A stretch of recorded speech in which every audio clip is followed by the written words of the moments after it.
อันนี้คือบรรยากาศที่ตาดกวางซีพี่น้องเนาะผู้ใดที่ว่าได้มาชมทางตาดกวางซีจะสามารถติดตามไอ้น้องเขาได้เนาะความปลอดภัยบนสูงว่าจังซั่นเนาะส่วนมากก็คิดว่าสิบ่กล้าลงเนาะแต่ว่าได้ลงแล้วก็รู้สึกแบบสบายใจแล้วก็ชิวๆไปเนาะรู้สึกว่าอยากขึ้นไปดื่มได้อยู่เนาะแต่ว่าถ้าติดก็ยันอยู่แนะนำชื่อแน่ที่จะไหนคือพร้อมนี้แจ้งกับบริการมันได้จักเดือนหรือว่าจักปีแล้วเนาะก็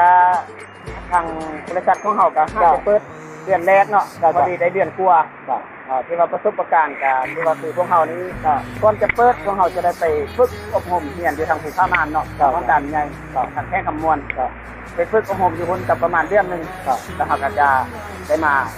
เปิดทดลองไปประสบการณ์พวกเฮาแล้วรู้สึกยังไงอ้ายที่ว่าได้มาอยู่สถานการณ์แบบนี้เนาะแต่คือแบบยกตัวอย่างมาที่ถามเนาะว่า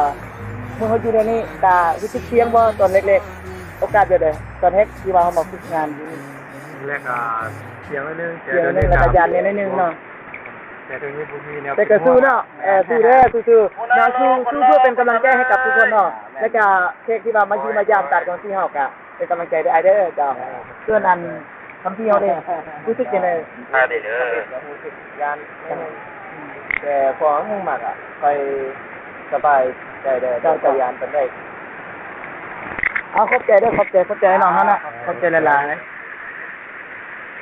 ขอบใจเด้อเอากราบกวางแน่ขอบใจหลายๆเจ้าขอมือหลาย